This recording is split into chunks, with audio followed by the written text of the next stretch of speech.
Hey guys, what's up and welcome back to a brand new video. Today I'm going to be talking about win conditions and how you can influence the team fight by meeting the win conditions. Now I'm sure you've all had it in your ranked games where you feel like you're not getting any healing or you're not taking any space, or if you're playing a tank play, you're creating the space, be it the damage heroes, and not killing anything. And that might be because you're not recognizing the win condition yourself.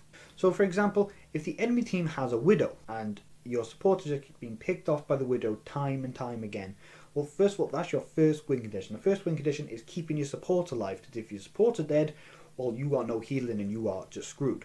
Now what you can do, or what your team can do, is play a widow yourself. And playing a widow yourself is one of the best counters to a widow, because it forces the widow to either die to your enemy widow or force them into a 1v1, and it's just a skill match of them between the widows. So you end up with a 5v5 team fight and a 1v1 widow fight.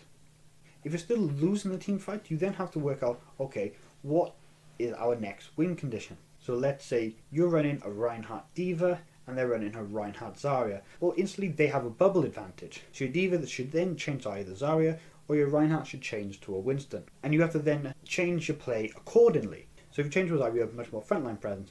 But if you're still losing the fight, why? You have to think then, okay, why are we still losing this fight? You look at their enemy team composition. Okay, they have Lucio. Lucio is able to then speed them back when we use our cooldowns to be aggressive, and then speed them back forward when they want to use their cooldowns to be aggressive on us.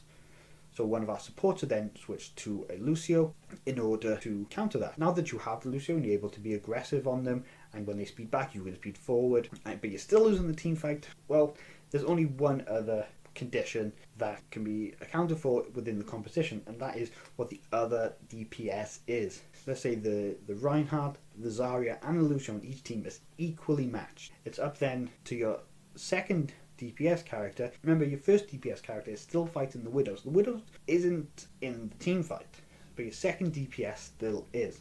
Okay, so let's say the second DPS is just out damaging your DPS. Your second DPS then should play something that will counter that DPS. Okay, so let's say that the enemy has a Reaper.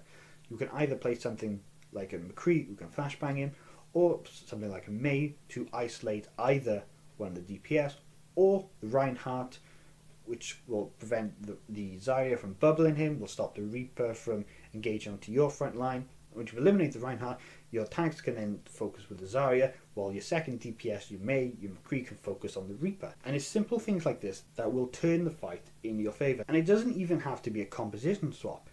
Sometimes it's just being in the right place. So let's say you're attacking on Volskaya Industries and the defense is running a Bastion, Symmetra, Orisa. Now, you can play dive, but as soon as you dive onto them, they're going to just TP.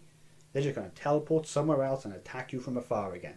So that's not going to work. Instead, you need to speed yourself into a location to either out-rotate them, which somebody playing Symmetra shouldn't really be out-rotated, but it can be done. For example, it's actually happened on one of my games. I was playing Reinhardt and I said, okay, we're going to speed through left. We went left and into the second building on the left-hand side, and we were attempting to go right the way around the back. Now the Symmetra, in response to this, teleported the team to above point on the right-hand side.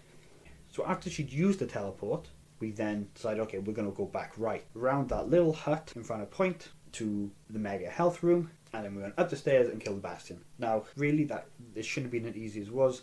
The Symmetra should have then teleported them back to where they originally were. And where they originally were was actually fine, because we had no mobility characters to actually get up there. But because they teleported somewhere where we can access, they lost the team fight, we capped the first point. Now, recognizing that the win condition for the second point was going to be a little more difficult if they were running Bastion, I said, okay, Zen, stay here, cap the point. Lucio, Anna, and everybody else, we're going to speed forward and we're going to attack them, we're going to engage on them before they're able to set up.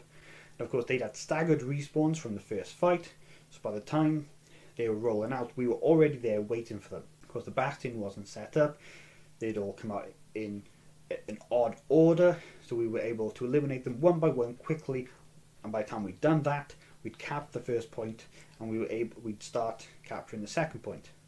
By this time we had ultimates available, and I said, okay, when they come out we'll use this, this and this. So we had a Diva bomb, we had a shatter. We didn't quite have grav yet, but I knew that we could get grav by using the shatter. So I said, okay, as soon as you see the Orisa place a shield down, use your D.Va bomb behind it. She did. Of course, everyone then had to rotate to the other side of the Orisa shield, in which I was able to shatter them. Because I was able to shatter them, we were able to build up a grav, we were able to build up percentage on the point, and by the time somebody would come out to contest it, Zarya had a grav them, to prevent them from getting on the point, and we capped the second point. I didn't do nothing genius. This wasn't like 9,000 IQ. This was just very simple understanding of what our win condition was going to be. Well, I hope you found this video interesting, or perhaps you've learned something, or maybe it's just made you realize, okay, I need to start thinking more about the team compositions. I need to start thinking about my position a little bit more, and maybe I'll be able to have better luck in my ranked games. Don't forget, Overwatch is a team game, so you do need to communicate with the rest of your team. You can't just swap to a hero and be like, okay, well, I'm just going to go do this because this needs to be done, and not let the rest of the team know why you're doing it. Because letting them know how you're going to be playing will influence how the rest of the team plays around you and with you. Thank you all for watching. I'll see you all next time. Peace.